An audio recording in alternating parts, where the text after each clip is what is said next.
Hello दोस्तों, आप सभी का स्वागत है समसामयिक घटना चक्र के इस ऑनलाइन प्लेटफॉर्म पर। मैं मोहित आप सभी के बीच उपस्थित हूं। आज अपने इस वीडियो में बात करेंगे 26 मार्च 2025 के महत्वपूर्ण करंट अफेयर जो विभिन्न पत्र पत्रिकाओं में रहे, विभिन्न न्यूज पोर्टल वेबसाइट से लिए गए हैं और ये सभी पॉइंट्स आपके परीक्षा के दृष्टिकोण से बहुत ही महत्वपूर्ण है। यहाँ पर Dainik Jagran, the Hindu, Indian Express, TD News, PIB, ANI जैसे महत्वपूर्ण जो खबरें हैं उनको समाहित किया जाता है और ये जो सेशन है ये आपके परीक्षा के दृष्टिकोण से बहुत ही महत्वपूर्ण है। यहाँ पर UP PCS, BPSC, UP RO तथा अन्य एक दिवसीय परीक्षाएं, साथ ही साथ बैंक, पीओ, एसएससी जितनी भी परीक्षाएं होती हैं उन सब के लिए महत्वपूर्ण करंट अफेयर पर डे शाम को 7:30 बजे वीडियो आपको उपलब्ध होता है। और इस क्लास से रिलेटेड टेस्ट, पीडीएफ, पीपीटी इत्यादि आप प्राप्त करना चाहते हैं तो उसके लिए एक जानकारी है आपके लिए कि घटना चक्र के साथ डेली करंट अफेयर की संपूर्ण तैयारी आप कर सकते हैं। यहाँ पर डेली शाम को 7:30 बजे आपको वीडियो लेक्चर मिल जाता है और साथ ही साथ हिंदी और अंग्रेजी दोनों भाषाओं में आपको करंट अफेयर का पर डे टेस्ट मिलता है। 10 क्वेश्चन होते हैं, 10 एमसीक्यू होते हैं यहाँ पर। ठीक है, उसके साथ ही साथ प्रतिदिन ऐप पर चित्रात्मक क्लास पीडीएफ भी उपलब्ध हो जाती है और साथ ही साथ एक व्हाट्सएप कम्युनिटी बना हुआ है जहां पर आपको प्रतिदिन हिंदी और इंग्लिश दोनों भाषाओं में प्रिंटेबल पीडीएफ भी मिल जाती है जिससे आप प्रिंट आउट भी निकलवा के आसानी से रिवीजन कर सकते हैं। मासिक पैकेज है हमारा ये। महीने के एंड में आपको पूरे महीने का कंपाइल पीडीएफ भी दे दिया जाता है और साथ ही साथ जो महीने के एंड में एक करंट अफेयर का फुल टेस्ट होता है, ठीक है, जिसमें 100 क्वेश्चन होते हैं, 100 हिंदी के होते हैं, 100 इंग्लिश के होते हैं और यहाँ पर डिस्कशन और आपके डाउट क्लियर करने के लिए व्हाट्सएप कम्युनिटी भी बनी हुई है, व्हाट्सएप ग्रुप भी बना हुआ है, वहां पर आप ज्वाइन कर सकते हैं। तो ये सारा पैकेज आप हमारे ऐप पर जाकर विजिट कर सकते हैं और अधिक जानकारी के लिए इस नंबर पर कॉल करके जानकारी प्राप्त कर सकते हैं। एक सरप्राइज है आपके लिए, सरप्राइज खासकर उनके लिए जो आरओ की परीक्षा दे रहे हैं। आरओ की परीक्षा आप दे रहे हैं, तैयारी कर रहे हैं। अब आपकी तैयारी को ही परखना होगा कि आपकी तैयारी कैसे है। तो तैयारी को परखने के लिए घटना चक्र आपके साथ खड़ा है और अपनी तैयारी को आप कैसे परखें, अपने आप को कैसे इंप्रूव करें, प्रतिदिन आप अपने आप को कैसे इनहांस कर सकते हैं, कैसे इंप्रूव कर सकते हैं, उसके लिए घटना चक्र आपके लिए लेकर आया है ऑनलाइन प्रैक्टिस टेस्ट सीरीज।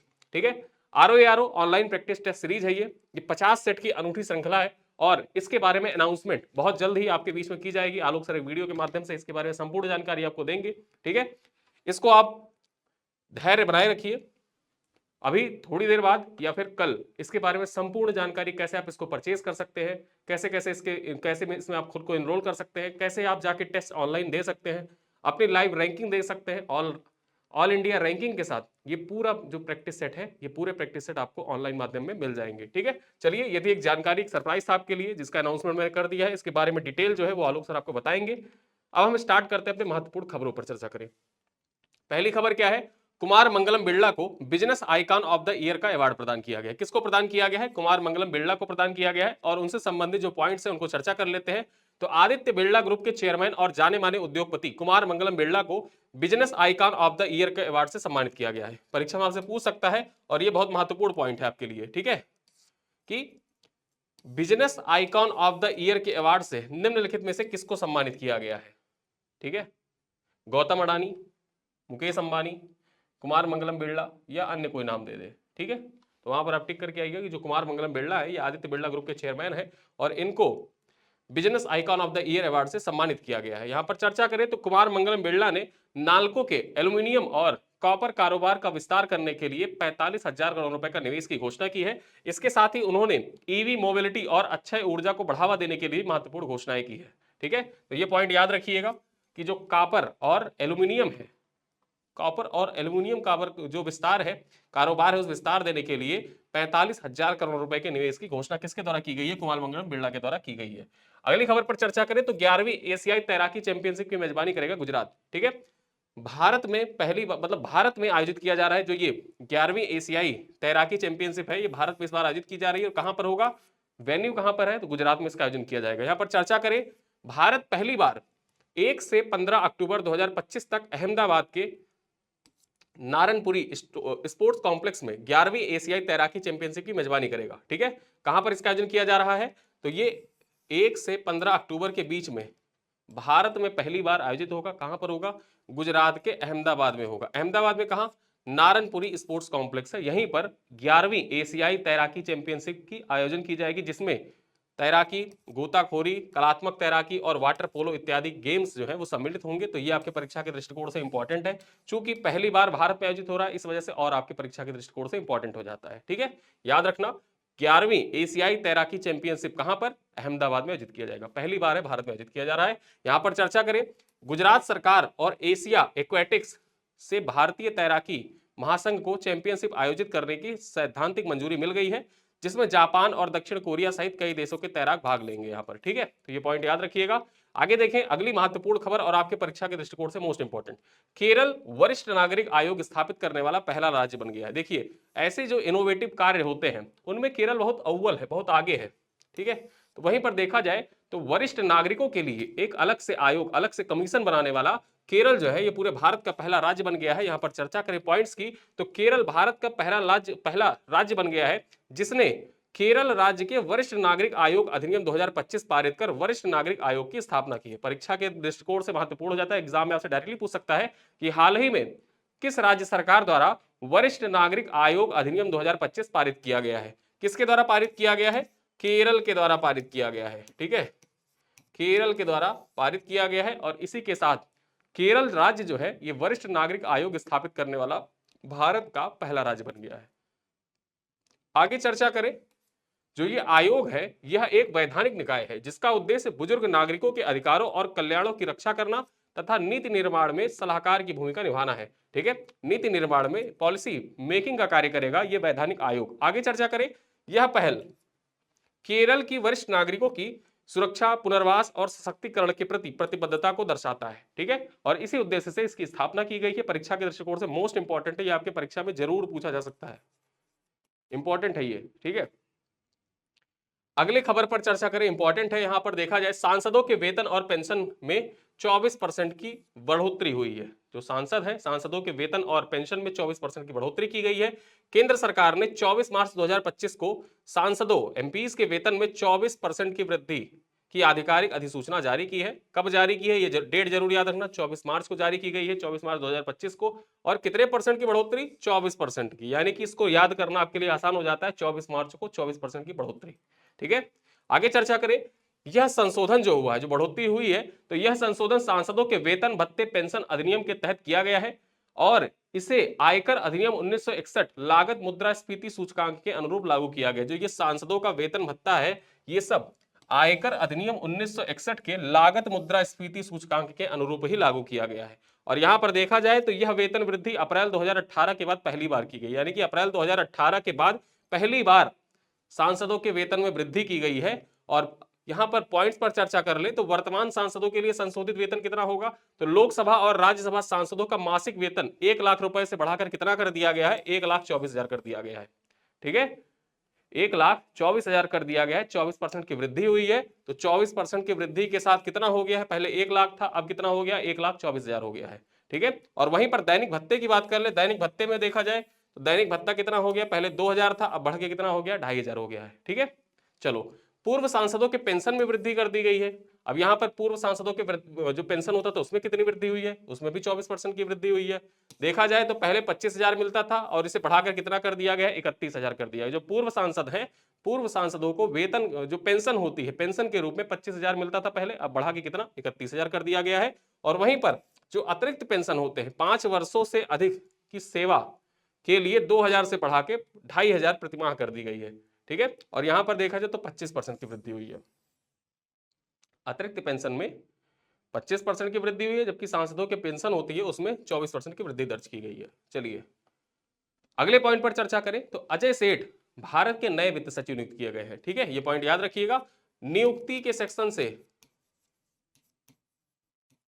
नियुक्ति के सेक्शन से ये पॉइंट आपके परीक्षा के लिए मोस्ट इंपॉर्टेंट है। यहां पर चर्चा करें तो केंद्र सरकार ने 24 मार्च 2025 को वर्तमान आर्थिक मामलों के सचिव अजय सेठ को नया वित्त सचिव नियुक्त किया है। इनकी नियुक्ति ऐसे समय में हुई है जब सरकार को राजकोषीय अनुशासन और आर्थिक वृद्धि के बीच संतुलन बनाना है। 3 दशकों से अधिक के अनुभव के साथ जो अजय सेठ है, यहां पर देखा जाए अजय सेठ ने भारत की आर्थिक नीतियों को आकार देने और वित्तीय सुधारों का नेतृत्व करने में महत्वपूर्ण भूमिका निभाई है। ठीक है, तो ये पॉइंट याद रखिएगा। और यहां पर नियुक्तियों के सेक्शन से ये हेडिंग ही आपके परीक्षा के दृष्टिकोण से मोस्ट इंपॉर्टेंट है। इस हेडिंग को याद कर लीजिएगा, आपका 1 नंबर फिक्स हो गया नियुक्तियों में। अजय सेठ भारत के नए वित्त सचिव बने हैं और ये पॉइंट आपके परीक्षा के दृष्टिकोण से इंपॉर्टेंट है। इंपॉर्टेंट इसलिए है कि ये क्वेश्चन जो है ये यूपी एपीओ वित्त सचिव से रिलेटेड क्वेश्चन यूपी एपीओ में आ चुका है। ठीक है, और यहां पर आप तैयारी करके रखिएगा। जुडिशरी वाले जो है उनके लिए भी करंट अफेयर उतना ही इंपॉर्टेंट होता है जितना यूपी पीसीएस वालों के लिए होता है। प्रीलिम्स परीक्षा के लिए इंपॉर्टेंट है उतना ही यूपी जे के लिए भी इंपॉर्टेंट है, यूपी एपीओ, बिहार एपीओ सबके लिए इंपॉर्टेंट होता है। ठीक है, चलो अगले खबर पर चर्चा करें तो राजीव गौबा को नीति आयोग का पूर्णकालिक सदस्य नियुक्त किया गया है। जो नीति आयोग है, अब नीति आयोग के पूर्णकालिक सदस्य कौन बने हैं? राजीव गाबा बने हैं। यहां पर इनकी चर्चा की जाए तो पूर्व कैबिनेट सचिव राजीव गाबा जो है इनको नीति आयोग का पूर्णकालिक सदस्य नियुक्त कर दिया गया है। ठीक है, राजीव गाबा जो है ये पहले कैबिनेट सचिव थे, चीफ कैबिनेट सचिव थे ये। ठीक है, आगे चर्चा करें, झारखंड कैडर के 1982 बैच के आईएएस अधिकारी राजीव गाबा 2019 से 2024 तक 5 वर्षों के लिए देश के शीर्ष नौकरशाह के रूप में कार्य कर चुके हैं। उन्होंने भारत की कोविड-19 प्रतिक्रिया और आर्थिक सुधार रणनीतियों सहित विभिन्न प्रमुख नीतिगत निर्णयों को संचालित करने में महत्वपूर्ण भूमिका निभाई है। ठीक है, तो ये तो इनकी बेसिक जानकारी हो गई, इनके बारे में जो इंट्रो है वो इंट्रो हो गया। लेकिन ये जाने रहिए कि राजीव गाबा जो है ये नीति आयोग के पूर्णकालिक सदस्य नियुक्त कर दिए गए हैं। आपको आपके लिए क्वेश्चन है, जो नीति आयोग है ना, नीति आयोग, ठीक है, अब नीति आयोग के वर्तमान में सीईओ कौन है ये आपको कमेंट बॉक्स में बताना है। वर्तमान में नीति आयोग के सीईओ कौन है ये आपको कमेंट बॉक्स में बताना है। चलिए अगली खबर पर चर्चा करें, भारत का सामाजिक संरक्षण डेटा पूलिंग अभ्यास। ठीक है, भारत का सामाजिक संरक्षण डेटा पूलिंग अभ्यास, इसके बारे में चर्चा कर लें तो श्रम एवं रोजगार मंत्रालय ने राज्यों और अंतरराष्ट्रीय श्रम संगठन के सहयोग से देश में सामाजिक सुरक्षा डाटा एकत्रीकरण का कार्य शुरू किया है। ठीक है, ये पॉइंट याद रखिएगा कि भारत में सामाजिक सुरक्षा डाटा एकत्रीकरण का कार्य किसके द्वारा शुरू किया गया है? श्रम एवं रोजगार मंत्रालय के द्वारा राज्यों के साथ मिलकर तथा अंतरराष्ट्रीय श्रम संगठन के सहयोग से। ठीक है, पूरे भारत में जो सामाजिक सुरक्षा के लिए इंपॉर्टेंट डाटा एकत्रीकरण कार्य है वो प्रारंभ किया गया है और इस अभ्यास को क्या नाम दिया गया है? इस अभ्यास को नाम दिया गया है सामाजिक संरक्षण डेटा पूलिंग अभ्यास। ठीक है, ये याद रखना, सामाजिक संरक्षण डेटा पूलिंग अभ्यास, India social protection data pooling exercise. चर्चा करें आगे तो इस अभ्यास का उद्देश्य क्या है? इस अभ्यास का उद्देश्य है कि भारत में सामाजिक सुरक्षा कवरेज का समग्र जानकारी प्राप्त करना। जो सामाजिक सुरक्षा के लिए भारत में विभिन्न कार्य किए जा रहे हैं उनकी समग्र जानकारी प्राप्त करने के लिए कि कितना प्रोग्रेस हुआ है, क्या क्या प्रोग्रेस हम कर सकते हैं और किन किन क्षेत्रों में ज्यादा स्कोप है प्रोग्रेस करने की, उन सब का जब हमारे पास डाटा होगा तभी तो हम सामाजिक कार्य से रिलेटेड कार्य को और ज्यादा प्रभावी ढंग से कर सकते हैं। उन्हीं सब चीजों के लिए इस एक्सरसाइज का आयोजन किया जा रहा है राज्यों और अंतरराष्ट्रीय श्रम संगठन के सहयोग से। आगे हम चर्चा करें, पहले चरण में मंत्रालय ने केंद्रीय स्तर पर डाटा समेकन के लिए उत्तर प्रदेश, राजस्थान, महाराष्ट्र, मध्य प्रदेश, तमिलनाडु और उड़ीसा सहित 10 राज्यों की पहचान की है। यानी कि जो पहला चरण में जो अभ्यास किया जाएगा वो जो मंत्रालय है, यहां पर देखा जाए तो केंद्रीय स्तर पर डाटा समेकन करेगा जिसमें उत्तर प्रदेश, राजस्थान, महाराष्ट्र, मध्य प्रदेश, तमिलनाडु और उड़ीसा सहित कुल 10 राज्यों में डाटा की पहचान करेगा, उनको समेकित करेगा और उस डाटा को एनालाइज करेगा और उसी के आधार पर प्रभावी रूप से देखा जाए तो सामाजिक सुरक्षा जो डाटा है उनको एकत्रित किया जाएगा और आगे प्रभावी ढंग से सामाजिक सुरक्षा कार्यक्रमों को संचालित किया जाएगा। ठीक है, चलो अगली खबर देखें, कानपुर में स्थापित होगा टेक्सटाइल मशीनें बनाने वाला देश का पहला पार्क। जो टेक्सटाइल मशीनें होती हैं अभी तक देखा जाए तो बाहर से इंपोर्ट की जाती थी, लेकिन देश में पहली बार टेक्सटाइल मशीन बनाने वाला पार्क स्थापित किया जाएगा। कहां पर? कानपुर देहात में। ठीक है, कानपुर देहात में स्थापित किया जाएगा।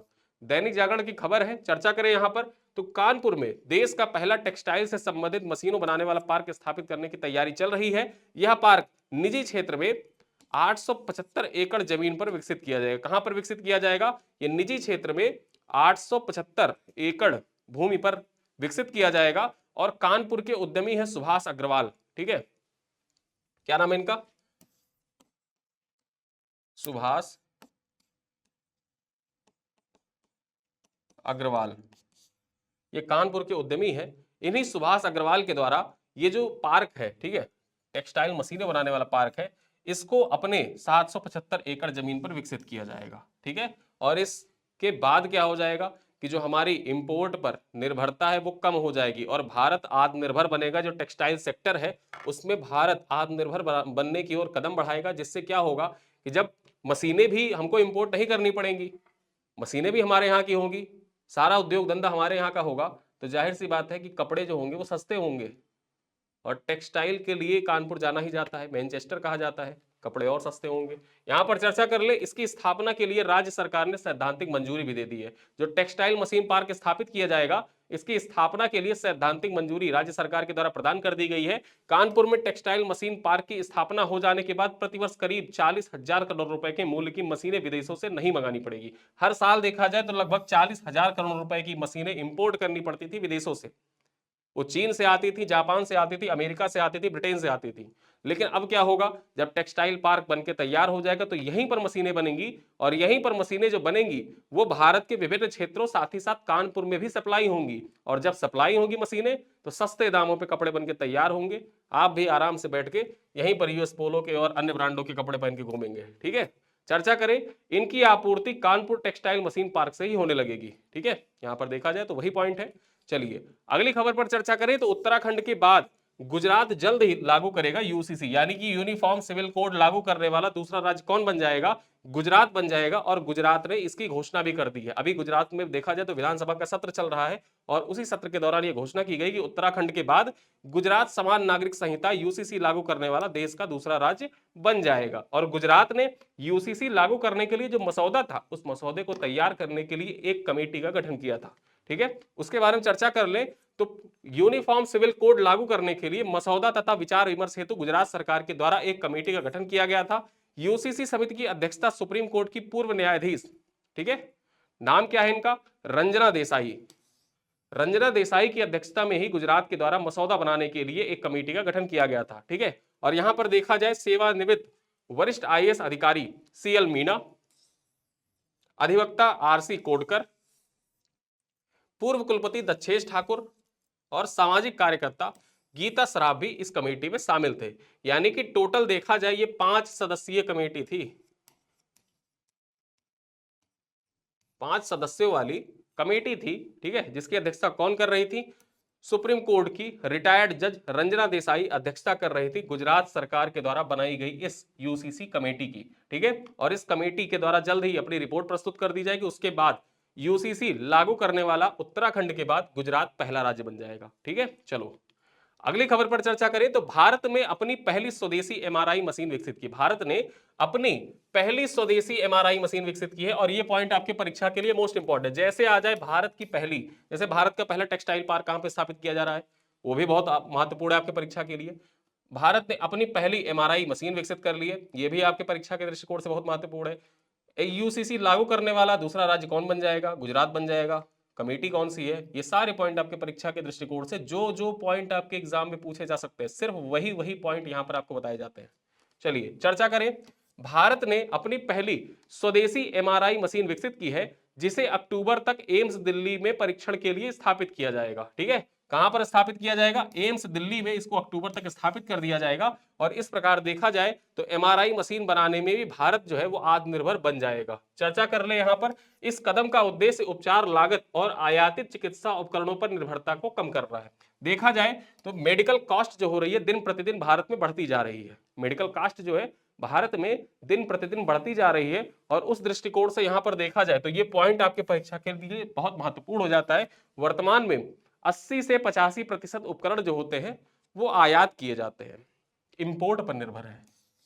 मेडिकल सेक्टर में देखा जाए तो 80 से 85% जो उपकरण है उन उपकरणों का यहाँ पर आयात किया जाता है, आयात पर निर्भरता है। और यहाँ पर देखा जाए जब एमआरआई मशीन विकसित की गई है तो स्वदेशी एमआरआई मशीन भारत को चिकित्सा प्रौद्योगिकी में अधिक आत्मनिर्भर बनाने में मदद करेगी। ठीक है, तो चिकित्सा पद्धति में भारत अधिक आत्मनिर्भर बनकर उभरेगा।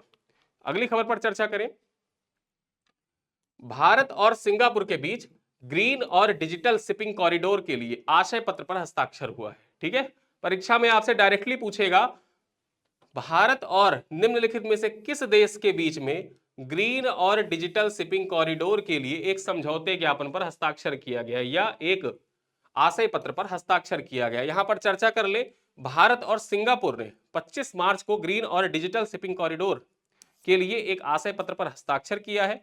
ठीक है, इसका उद्देश्य क्या है, तो जहाज रानी गलियारे को डिजिटलीकरण करना और कार्बन रहित बनाना तथा सिंगापुर भारत ग्रीन और डिजिटल शिपिंग कॉरिडोर दोनों देशों के बीच में सहयोग को बढ़ावा देना, बढ़ाएगा। जो ये शिपिंग कॉरिडोर विकसित किया जा रहा है, डिजिटल शिपिंग कॉरिडोर, ये क्या करेगा, ये दोनों देशों के बीच में जो आपसी सहयोग है उस आपसी सहयोग को भी बढ़ावा देगा, तथा अगर कोई समस्या भी उत्पन्न होती है ना, तो उसके माध्यम से देखा जाए जो समस्या है, समस्या के निराकरण करने के लिए डिजिटल समाधानों में भी तेजी लाएगा।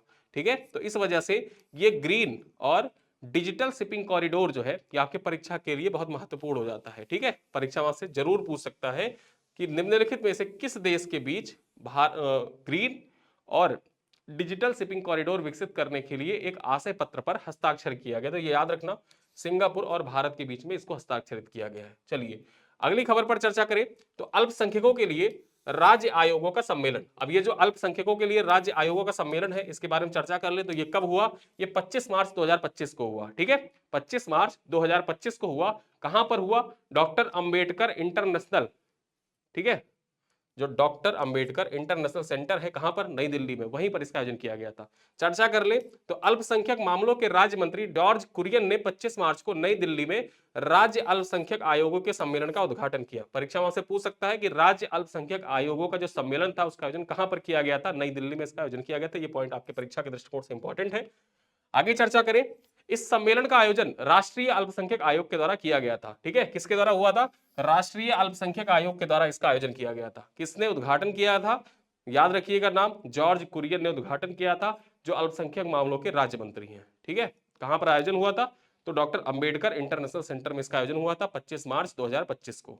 चलिए आगे चर्चा करें, अल्पसंख्यक समुदाय को शिक्षित और सशक्त बनाने की दिशा में नीति निर्माता, विशेषज्ञ और हितधारकों का यह सम्मेलन, यहां पर इन्होंने भाग लिया। आगे चर्चा करें, इस कार्यक्रम का उद्देश्य क्या था, जो ये कार्यक्रम आयोजित किया गया राष्ट्रीय अल्पसंख्यक आयोग का, इस कार्यक्रम का उद्देश्य था कि अल्पसंख्यक समुदाय के कल्याण को, ठीक है, अल्पसंख्यक समुदायों के कल्याण के उद्देश्य के लिए एक महत्वपूर्ण मंच प्रदान करना। जो अल्पसंख्यक समुदाय हैं उनके लिए जो कल्याणकारी योजनाएं हैं उनको किस प्रकार से प्रभावी ढंग से संचालित किया जाए, कैसे संचालित हो रही हैं और भविष्य में कैसे उनको उन्नत किया जा सकता है, उन सभी चीजों के लिए एक साझा मंच प्रदान करने के उद्देश्य से ही राष्ट्रीय अल्पसंख्यक आयोग के द्वारा जो विभिन्न राज्य आयोगों का, जो विभिन्न राज्यों के अल्पसंख्यक आयोग है उनके सम्मेलन का आयोजन किया गया था नई दिल्ली में। ठीक है, तो ये पॉइंट याद रखना। चलिए अगली खबर पर चर्चा करें, मुंबई में PSCF 2025 का आयोजन किया गया। PSCF 2025 का आयोजन किया गया। यहां पर चर्चा कर लें, PSCF का फुल फॉर्म क्या है, तो प्राइवेट सेक्टर कोलैबोरेशन फोरम इसका फुल फॉर्म है। ठीक है, प्राइवेट सेक्टर कोलैबोरेशन फोरम जो है इसका आयोजन कहां पर किया गया, तो इसका आयोजन जो हो रहा है ये कहां पर हो रहा है, मुंबई में हो रहा है। कब से कब तक, 25 से लेकर 27 मार्च के बीच में। 25 से लेकर 27 मार्च के बीच में मुंबई में प्राइवेट सेक्टर कोलैबोरेशन फोरम का आयोजन किया जा रहा है। इसकी मेजबानी भारतीय रिजर्व बैंक और भारतीय जो राजस्व विभाग है, वित्त मंत्रालय का राजस्व विभाग, उसके द्वारा किया जा रहा है। तो ये पॉइंट याद रखिएगा कि जो पब्लिक सेक्टर कोलैबोरेशन फोरम है, पब्लिक सेक्टर कोलैबोरेशन फोरम, इसका जो आयोजन किया जा रहा है ये किसके किसके द्वारा किया जा रहा है। ठीक है, तो यहां पर ये आयोजन, इसकी मेजबानी कौन कर रहा है, मेजबानी कर रहा है भारतीय रिजर्व बैंक यानी कि RBI, और साथ ही साथ जो राजस्व विभाग वित्त मंत्रालय का है वो कर रहा है। और यहीं पर देखा जाए तो FATF भी सहयोगी की भूमिका में सम्मिलित है। ठीक है, तो ये 3 पॉइंट याद रखिएगा। जो पब्लिक सेक्टर कोलैबोरेशन फोरम है एक वार्षिक कार्यक्रम है। यहां पर ये जो कार्यक्रम है ये वार्षिक कार्यक्रम है, हर साल आयोजित किया जाता है। जो FATF financial action task force सदस्य देशों, साथ ही साथ अंतरराष्ट्रीय संगठनों और निजी क्षेत्रों के हितधारकों के बीच संवाद के लिए एक साझा मंच प्रदान करता है। ठीक है, तो ये पॉइंट याद रखिएगा। यहाँ पे FATF के जो सदस्य देश है वो भी सम्मिलित होते हैं, अंतरराष्ट्रीय संगठनों के विभिन्न प्रतिनिधि सम्मिलित होते हैं, तथा जो निजी क्षेत्र है उनके जो प्रमुख हितधारक है वो भी यहाँ पर सम्मिलित होते हैं। तो ये सारे पॉइंट आपके परीक्षा के दृष्टिकोण से महत्वपूर्ण हो जाता है। आगे देखें, विश्व टीबी दिवस 2025 शिखर सम्मेलन का आयोजन। जो विश्व टीबी दिवस शिखर सम्मेलन 2025 का आयोजन है ये कब किया गया था, परीक्षा में मैंने आपको बताया था पहले ही, जो प्रीवियस वीडियो आया था 24 मार्च का, वहीं पर मैंने आपको बताया था 2 दिन पहले कि 24 मार्च को विश्व टीबी दिवस मनाया जाता है। अब यहीं पर देखा जाए, विश्व टीबी दिवस के अवसर पर ही 24 मार्च को नई दिल्ली में विश्व टीबी दिवस 2025 शिखर सम्मेलन का आयोजन किया गया था। ठीक है, परीक्षा से पूछ सकता है कि वर्ल्ड टीबी डे समिट का आयोजन कहां पर किया गया था, नई दिल्ली में इसका आयोजन किया गया था। कब किया गया था, 24 मार्च को किया गया था। और यहां पर हम चर्चा कर ले, इसका उद्घाटन किसके द्वारा किया गया, तो जगत प्रकाश नड्डा यानी कि जेपी नड्डा के द्वारा इसका उद्घाटन किया गया, जो हमारे स्वास्थ्य मंत्री हैं। यहां पर चर्चा करें इस साल के आयोजन का थीम क्या था, जो आयोजन था वो किस थीम पर आयोजित किया गया था, yes we can end TB, commit, invest और डिलीवर। और यही चीज जो है, ये जिस थीम पर इस वर्ल्ड टीबी डे समिट का आयोजन किया गया था, यही थीम हमारे वर्ल्ड टीबी डे जो सेलिब्रेट किया गया उसका भी थीम था। We can end TB, commit, invest, deliver, ये थीम है हमारा, ठीक है, वर्ल्ड टीबी डे का। आगे हम चर्चा कर ले, सम्मेलन का उद्घाटन केंद्रीय स्वास्थ्य एवं परिवार कल्याण मंत्री जगत प्रकाश नड्डा ने किया। स्वास्थ्य मंत्री के मुताबिक देखा जाए तो भारत में टीबी उपचार कवरेज 59% से बढ़कर कितना हो गया है वर्तमान में, 85% हो गया है, ठीक है, 85% हो गया। 2015 की तुलना में देखा जाए तो 2015 से लेकर अब कितना हो गया, 85% हो गया है। और भारत सरकार के द्वारा 2025 तक टीबी उन्मूलन का लक्ष्य निर्धारित किया गया था, ये पॉइंट भी याद रखिएगा, 2025 तक टीबी उन्मूलन का लक्ष्य भारत सरकार के द्वारा निर्धारित किया गया था। चलिए अगली खबर देखें, और ये खबर भी आपके परीक्षा के दृष्टिकोण से बहुत ही महत्वपूर्ण है, साइंस एंड टेक्नोलॉजी वाले सेक्टर से इंपॉर्टेंट है, उसी से आप इसको रिलेट करिएगा। ड्रोन बेस्ड कार्निया ट्रांसफर की शुरुआत की गई है। यहां पर देखें तो 24 मार्च को आईसीएमआर यानी कि Indian council of medical research ने ड्रोन बेस्ड कार्निया ट्रांसफर की शुरुआत की है, ठीक है। ड्रोन बेस्ड कार्निया ट्रांसफर की शुरुआत किसके द्वारा की गई है, आईसीएमआर के द्वारा की गई है। इसके तहत ड्रोन से सोनीपत के doctor Shroff charity eye hospital से कार्निया के ऊतकों को राष्ट्रीय कैंसर संस्थान एम्स झज्जर और उसके बाद एम्स नई दिल्ली तक सफलतापूर्वक पहुंचाया गया। देखा जाए तो एक ड्रोन के माध्यम से सोनीपत के doctor Shroff charity eye hospital था, यहां से जो कार्निया होती है ना, आंखों का कार्निया, कार्निया के जो ऊतक होते हैं, इन ऊतकों को पहले राष्ट्रीय कैंसर संस्थान एम्स झज्जर तक पहुंचाया गया, फिर उसके बाद क्या किया गया, उसी ड्रोन से एम्स नई दिल्ली तक उसको पहुंचाया गया। तो यहां पर आप देख सकते हैं यही है वो ड्रोन, और इसी ड्रोन के माध्यम से जो कार्निया, जो ड्रोन बेस्ड कार्निया ट्रांसफर है वो सक्सेसफुली कंडक्ट किया गया, ठीक है।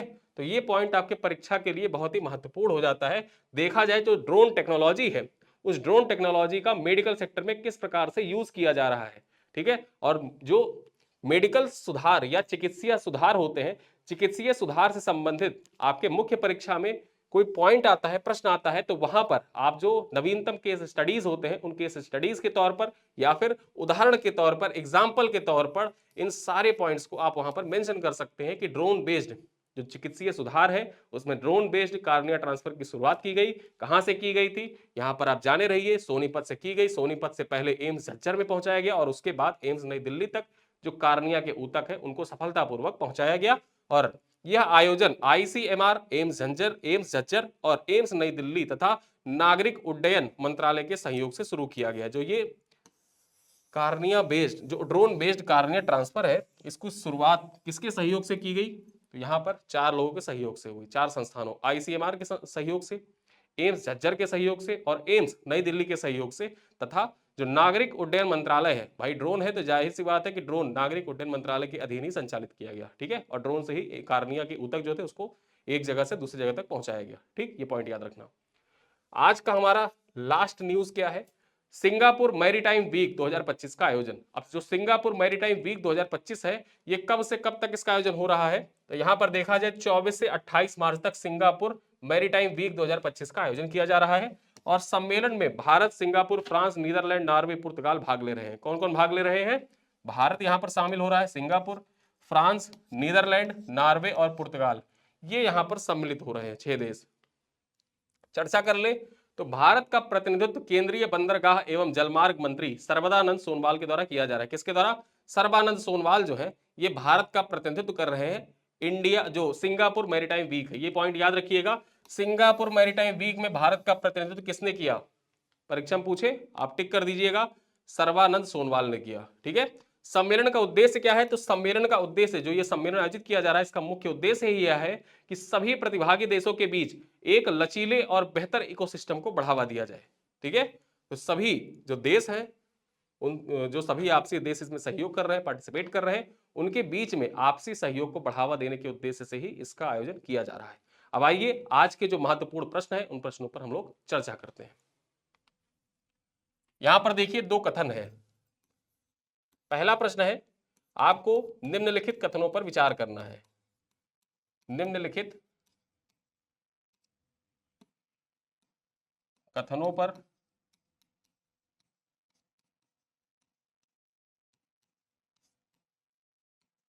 विचार करें। दो कथन दे रखे हैं। पहला कथन क्या है? पहला कथन है कि भारत 2025 में पहली बार एशियाई तैराकी चैंपियनशिप की मेजबानी करेगा। दूसरा कथन है यह चैंपियनशिप कोलकाता के नेताजी इंडोर स्टेडियम में आयोजित होगा। केवल कथन एक सही है, केवल कथन दो सही है, दोनों कथन सही है, या दोनों कथन गलत है। ये पहला प्रश्न है हमारा। प्रश्न संख्या 2 क्या कह रहा है? यहां पर भी आपको निम्नलिखित कथनों पर विचार करना है। ठीक है, निम्नलिखित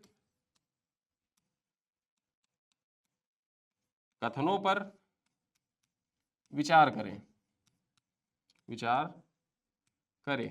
पहला कथन क्या कह रहा है? पहला कथन है कि अजय सेठ को भारत के नए वित्त सचिव के रूप में नियुक्त किया गया है। ठीक है, और दूसरा कथन कह रहा है कि अजय सेठ इससे पहले रिजर्व बैंक के गवर्नर रह चुके थे। आपको बताना है कौन सा कथन सही है। केवल कथन एक सही है, केवल कथन दो सही है, दोनों कथन सही है, दोनों कथन गलत है। और हमारा अंतिम प्रश्न कौन सा है? प्रश्न संख्या 3। यहां पर देखें, प्रश्न संख्या 3 क्या है? प्रश्न संख्या 3, यहां पर भी आपको निम्नलिखित कथनों पर विचार करना है। ठीक है, बताइए। दो कथन है। पहला कथन है प्राइवेट सेक्टर कोलैबोरेशन फोरम 2025 का आयोजन 25 से 27 मार्च तक मुंबई में किया जा रहा है। दूसरा कथन है जो प्राइवेट सेक्टर कोलैबोरेशन फोरम है इसका आयोजन हर 5 साल पे एक बार किया जाता है। अब कौन सा कथन सही है? केवल कथन एक सही है, केवल कथन दो सही है, दोनों कथन सही है, या दोनों कथन गलत है। ठीक है, तो इन प्रश्नों का उत्तर आप कमेंट बॉक्स में दीजिएगा जरूर से। और जो सरप्राइज था उस सरप्राइज के बारे में एक चीज मैं आपको थोड़ा सा बता दूं कि अगर आप अवेल करना चाहते हैं, ठीक है, आरओ की जो प्रैक्टिस सेट है उसको आप अवेल करना चाहते हैं, वो 50 सेट की प्रैक्टिस सेट है, SSGCP। उसको आप अवेल करना चाहते हैं तो आप हमारे वेबसाइट पर जाइएगा, और वेबसाइट पर कहां जाना है आपको? ऑनलाइन टेस्ट में जाना है। जैसे आप ऑनलाइन टेस्ट पर क्लिक करेंगे और यहां पर ऑनलाइन टेस्ट में, ठीक है, ऑनलाइन टेस्ट में जैसे आप क्लिक करेंगे तो आपके लिए ऑप्शन यहां पे खुल जाएगा। एक सेकेंड,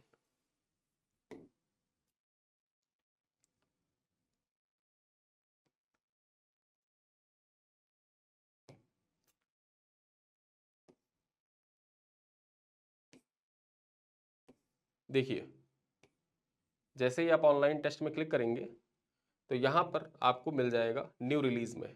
ठीक, ऑल में आप जाएंगे, न्यू रिलीज में आपको वनडे का सेक्शन क्लिक करेंगे और वहीं पर आपको RO online practice sets 50 sets की अनूठी श्रृंखला जो है ये आपको दिख जाएगी। ये 299 रुपए का पूरा पैकेज है और यहाँ पर 50 सेट्स आपको मिलेंगे जिसमें आप कंबाइन रूप से पूरे जीएस और हिंदी के जो टेस्ट होते हैं उन टेस्ट का आप लाभ उठा सकते हैं।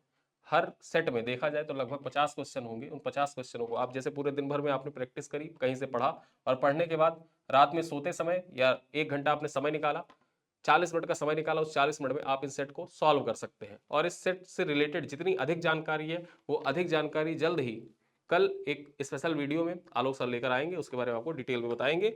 जो मैंने आपसे प्रश्न पूछा इन प्रश्नों का आप उत्तर जरूर से दीजिएगा कमेंट बॉक्स में। करंट अफेयर का वीडियो पैकेज आप ज्वाइन करना चाहते हैं तो उसके बारे में वीडियो के डिस्क्रिप्शन में जाइएगा, वीडियो के कमेंट सेक्शन में जाइएगा, वहां पर एक लिंक दिया हुआ है, उस लिंक पर क्लिक करिएगा, आप डायरेक्टली हमारे इस परचेज लिंक पर पहुंच जाएंगे जहां से आप इस करंट अफेयर से रिलेटेड जो बैच है, पैकेज है, उस पैकेज को ज्वाइन कर सकते हैं और मात्र 19 रुपए में आपको सारी सुविधाएं प्राप्त हो जाएंगी।